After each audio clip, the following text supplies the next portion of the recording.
هنيئا لمن بلغه الله رمضان، هنيئا لمن فاز باستقبال شهر رمضان.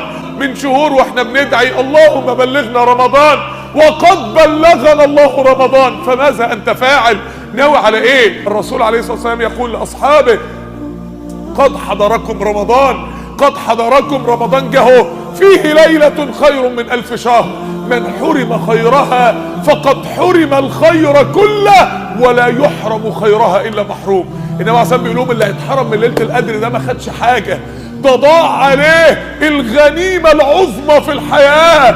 من حرم خيرها فقد حرم الخير كله ولا يحرم خيرها الا محروم. يا اخوانا عايزين ندخل رمضان بفكر جديد، عايزين نفهم قيمة رمضان.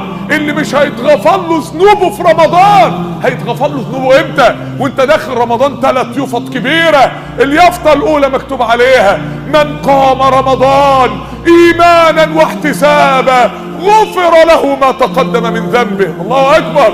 من قام، شفت ديليت لكل الماضي بتاعك، خلاص تبدأ من اول وجديد في علاقتك بربنا، صفحة جديدة. اليافطة الثالثة اللي كاتبها لك رسول الله صلى الله عليه وسلم: من قام ليلة القدر ايمانا واحتسابا غفر له ما تقدم من ذنبه. عشان تقوم ليلة القدر محتاج تعتكف، لان ليلة القدر ما بتجيش من نشان، ده عايزة واحد قاعد لها زي ما النبي عليه الصلاة والسلام كان بيعمل. تخيل فرص المغفرة دي كلها من وانت داخل. اللي مش هيتغفر له في رمضان هيتغفر له امتى؟ اللي مش هتعتق رقبته من النار في رمضان هتعتق رقبته امتى؟ رمضان يا اخوانا اليوم بتصوم فيه كام؟ 13-14 ساعة، يعني حوالي 50,000 ثانية. يوم القيامة 50,000 سنة.